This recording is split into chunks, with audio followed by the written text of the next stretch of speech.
Daniel, testemunha diz que suspeito ordenou que convidados limpassem sangue na casa da família Brits. Paraná recebe 4º grupo de venezuelanos até dezembro. E atenção, cuidado para evitar a aranha marrom deve aumentar agora no verão. Na briga pela permanência na Série A do Brasileirão, Chapecoense bate Santos fora de casa. Esses e outros destaques agora no Mundial News.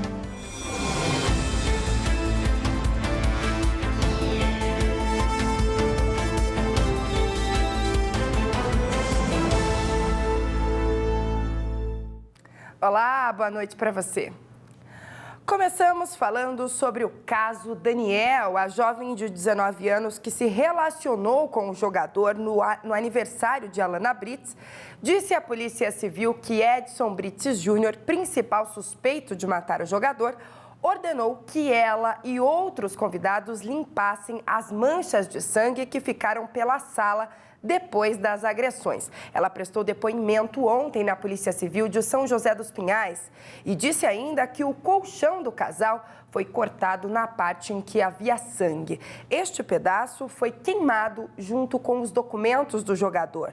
A jovem contou que estava dormindo antes das agressões e que não ouviu em nenhum momento qualquer solicitação de socorro por parte de Cristiana Brits.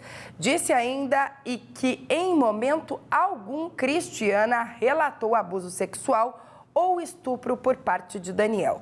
Durante o depoimento, a jovem também falou que viu Cristiana Brits chamando a filha e dizendo: "Ajuda, desce, senão seu pai vai matar o menino". Pouco depois, viu Edson Brits segurando Daniel pelo pescoço no quarto do casal e disse que o jogador não falava nada. A testemunha também contou que, ao chegar ao quarto, Edson também deu tapas no rosto da mulher e pediu que a porta fosse fechada e que Alana Brits obedecesse. Foi neste momento, segundo a testemunha que depois, que Eduardo Henrique da Silva, Igor King e Davi William da Silva, os outros 3 presos por envolvimento no crime, entraram no cômodo. Ainda segundo a menina, Edson falou que não era para pedir ajuda de ninguém e que ela chegou a pedir para que o suspeito parasse com as agressões. Mas ele respondeu que estava na casa dele e que ela não mandava ali. Ela viu ainda um dos convidados que não foi preso até o momento, pegando na cozinha a faca usada no crime. Segundo ela, uma faca grande, lisa, de cortar carne. A testemunha afirmou que Cristiana dizia que não era para deixar Edson Brits fazer nada. Júnior questionando então se Cristiana estava defendendo o vagabundo, segundo ele. Depois de colocá-lo no carro, Edson voltou com roupas diferentes e uma garrafa de água grande. A filha questionou o que o pai tinha feito. Ele disse que havia matado o jogador. E Alana continuou com os questionamentos, mas Júnior ficou em silêncio. Por fim, a jovem disse que foi orientada por Edson Brits a dizer para a polícia que Daniel tinha ido embora sem dizer nada. Contou ainda que ele pediu que ela fosse a um encontro no shopping, mas ela não atendeu ao pedido por medo. E falando agora de Lava Jato, o empresário e um dos donos do sítio em Atibaia, São Paulo, Fernando Bittar, prestou depoimento ontem à Justiça Federal em Curitiba. Bittar, o ex-presidente Lula e outras 10 pessoas são réus no processo da Operação Lava Jato. Conforme o Ministério Público Federal, Lula recebeu propina de empresas como a OAS e a Odebrecht por meio da reforma e decoração do sítio em que frequentava com a família.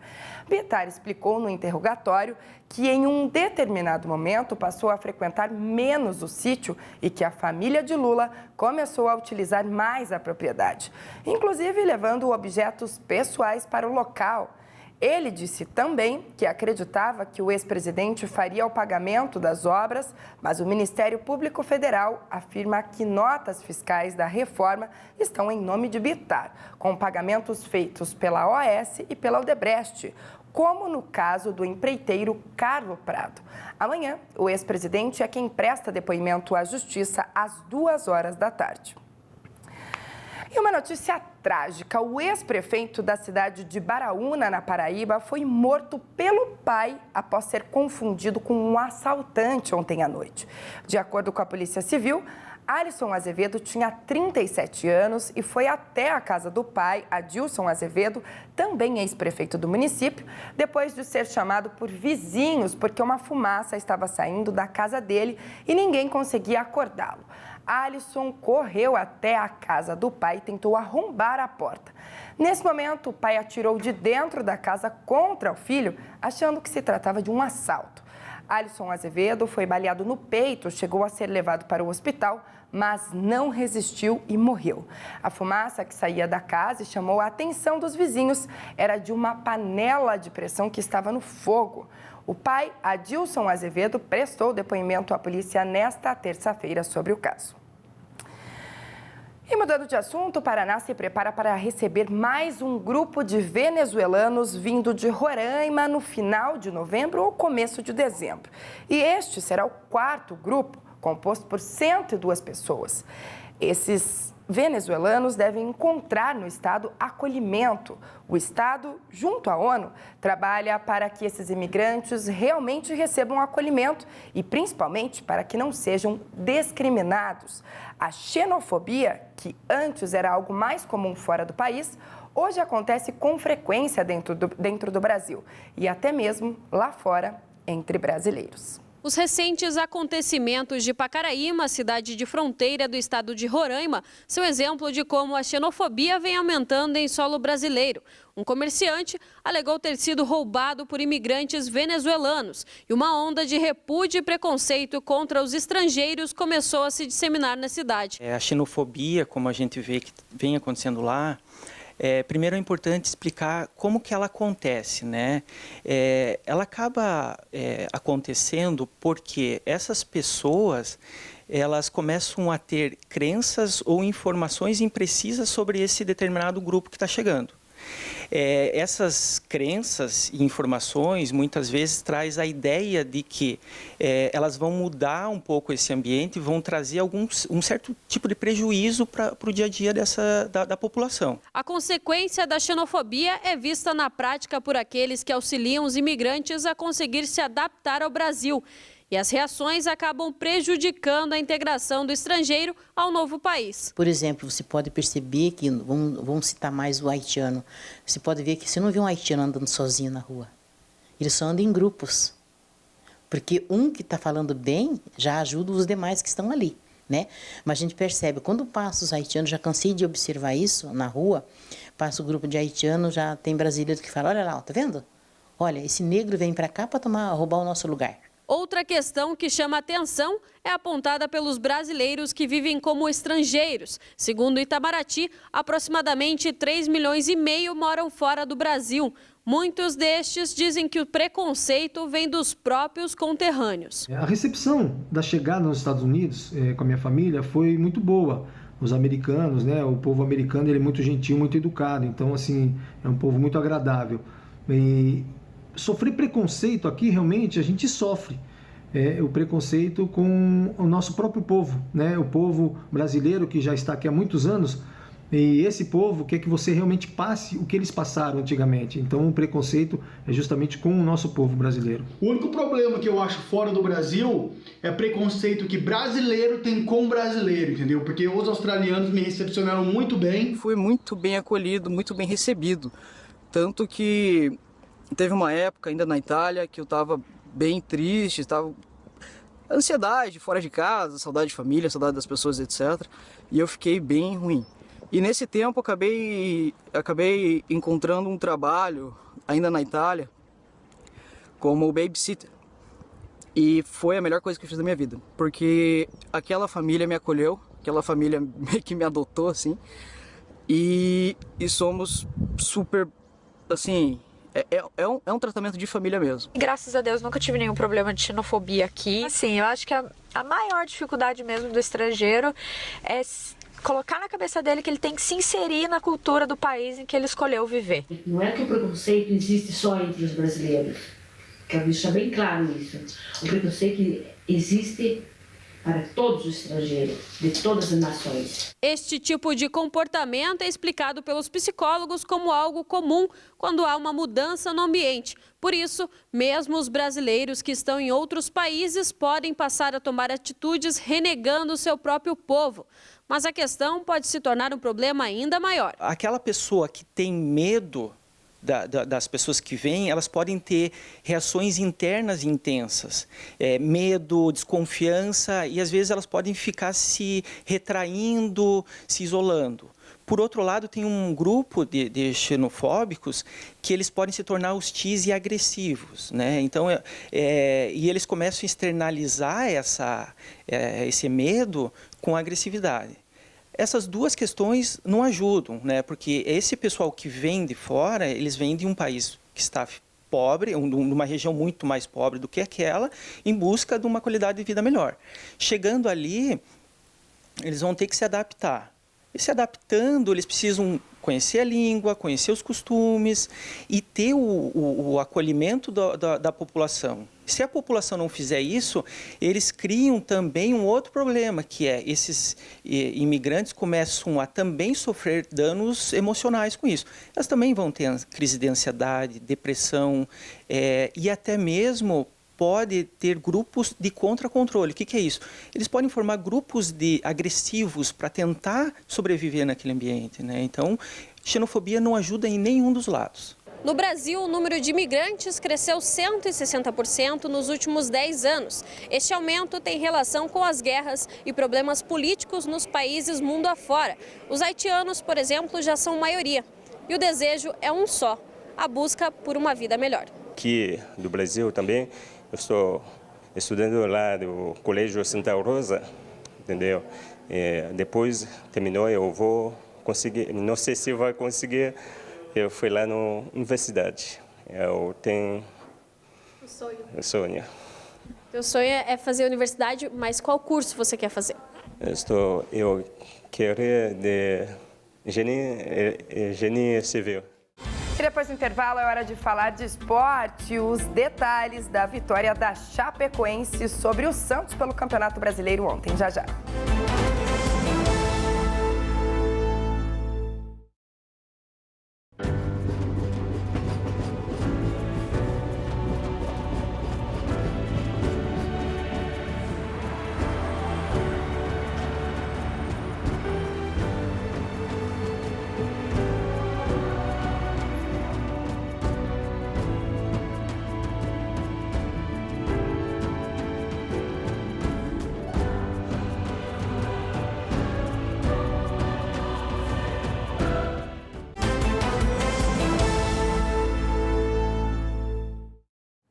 E agora a hora do esporte.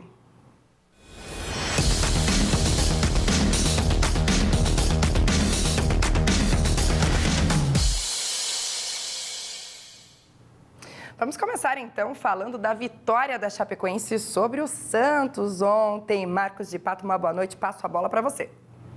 Olá, Thaís. Boa noite a você que nos assiste. No jogo complementar da 33ª rodada do Brasileirão, a Chapecoense conseguiu a primeira vitória fora de casa na competição. O time catarinense venceu o Santos por 1-0 no Pacaembu.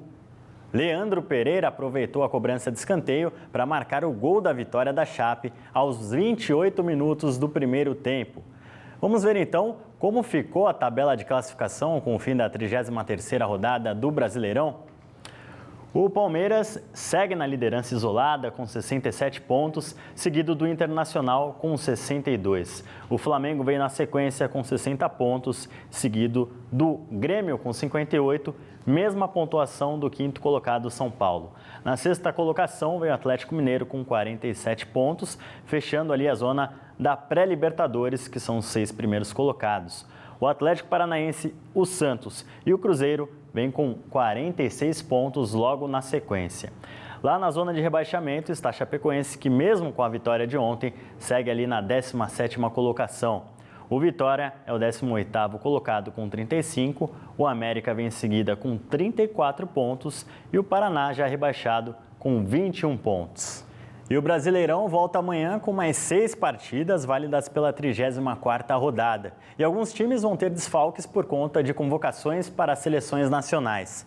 O Brasil está em Londres, onde faz amistoso com o Uruguai nesta sexta-feira.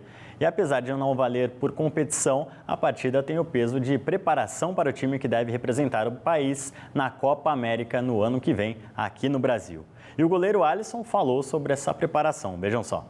É o nosso principal objetivo no momento, para isso que a gente vem aqui nessas preparações, esses amistosos. E é um objetivo muito importante para a nossa seleção, que diz respeito de criar confiança. Depois da Copa do Mundo, a gente desenvolveu um trabalho muito bom, né, de muita qualidade, até a Copa do Mundo e durante ela. Né, e a nossa confiança tem que seguir e um título para a gente vai ser muito importante. Então, nosso primeiro pensamento é se preparar da melhor maneira para chegar na Copa América, que todos estejam no seu auge, né, dentro dos seus clubes e dentro da seleção brasileira, que a gente sabe que não é nada fácil, né, e ainda por cima que vai ser dentro da nossa casa.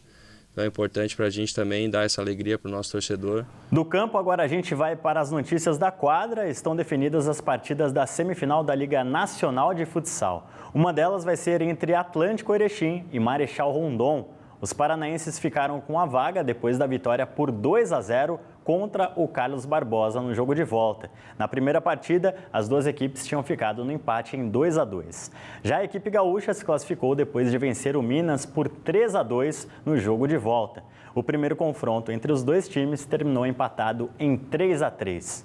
A outra semifinal vai ser entre Pato e Sorocaba. As datas e horários das semifinais ainda não foram definidos. E o assunto agora é o Novo Basquete Brasil. Em partida única na segunda-feira, o Corinthians voltou a vencer na competição nessa segunda-feira, né? Depois de 2 derrotas seguidas. Jogando em casa, o Alvinegro Paulista bateu o basquete cearense pelo placar apertado de 57-55. Com o resultado, o Corinthians agora é o 8º colocado na classificação. Já os cearenses seguem em penúltimo. Mais tarde, 2 partidas vão ser disputadas pelo NBB. Às 7 da noite, o Joinville recebe o Bauru no ginásio Center Eventos Carl Hansen e 1 hora depois, Minas e Mogi se enfrentam na Casa dos Mineiros. E estes são os destaques do esporte desta terça-feira, Thaís. Eu volto com você. Tá certo, Pato. Obrigada por hoje. Nos vemos amanhã. E olha só, no próximo bloco o assunto é saúde. Saiba que os cuidados para evitar a aranha marrom devem redobrar agora no verão. Os detalhes daqui a pouco.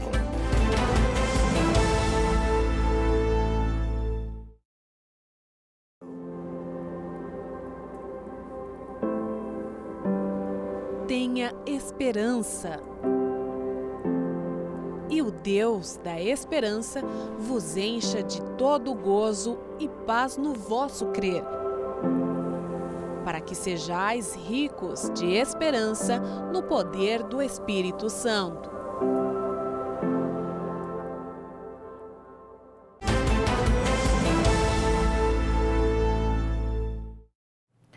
Quando a temperatura sobe, é hora de sair do esconderijo e caçar. Essa é a natureza da aranha marrom.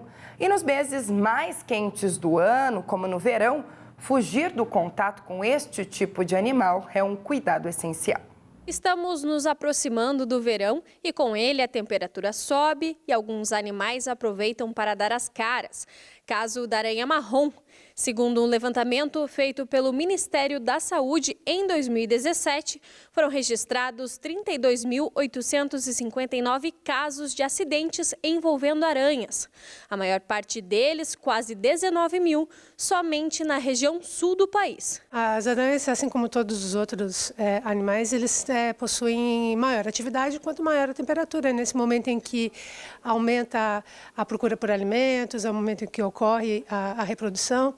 Então, começou a aumentar a temperatura, essas aranhas começam então a ter um aumento das suas atividades e ficam mais aparentes. A aranha marrom está presente no mundo inteiro, mas é aqui em Curitiba em que ela está em maior quantidade. O motivo é o clima e também os hábitos das pessoas que moram por aqui. Então, Curitiba é uma região muito úmida, a temperatura ela varia muito, então é muito instável para o animal viver fora de casa. Então, ela acaba procurando esses refúgios mais estáveis dentro ou nas residências. E tem a característica das pessoas em acumularem restos de materiais de construção, que acaba formando abrigo para aranha marrom e para outros animais também. Guardar coisas dentro de caixa de papelão, que acaba formando esses espaços, né, montando esses microambientes em que essas aranhas vão encontrar condições de poder se reproduzir e aumentar a sua população. Para se prevenir e manter as aranhas afastadas, existem algumas dicas valiosas. Elas gostam principalmente de papelão e de madeira, coisas de madeira e coisas de papelão, porque isso lembra muito o ambiente natural dela, que eram as árvores, que eram as cascas de árvores, né? Então é importante ter consciência que se na tua casa tem, não é uma questão de saber conviver com ela. Então, tomar aqueles cuidados básicos de sempre, né? Olhar a roupa antes de vestir, estar sempre procurando mexer seus objetos, sempre procurando ver se não tem nenhuma aranha instalada, se tiver, retirar essa aranha. Mas mesmo tomando os devidos cuidados, um acidente pode acontecer. Caso alguém seja picado pelo animal, precisa tomar providências rápidas para evitar que os sintomas evoluam para quadros piores de saúde. A medida mais sensata é telefonar para o Centro de Informações Toxicológicas, que é um atendimento que a Prefeitura disponibiliza, porque ali eles vão já direcionar, a pessoa vai dizer onde que ela está e ali mesmo eles direcionam qual que é o lugar onde ela pode ter o atendimento mais rápido. O ideal, se não coletar aranha, pelo menos hoje que a gente tem o acesso a câmeras fotográficas muito facilmente, então se está com medo de pegar aranha, enfim, não conseguir coletar aranha, pelo menos tire uma foto do animal para se certificar mesmo se era aranha marrom ou não. Isso é muito importante até para as medidas subsequentes, né, que venham. E procurar esse atendimento o mais rápido possível, porque se ela foi picada, esse veneno está no corpo, ele vai ser metabolizado. Então, quanto antes se realizar os procedimentos, melhor.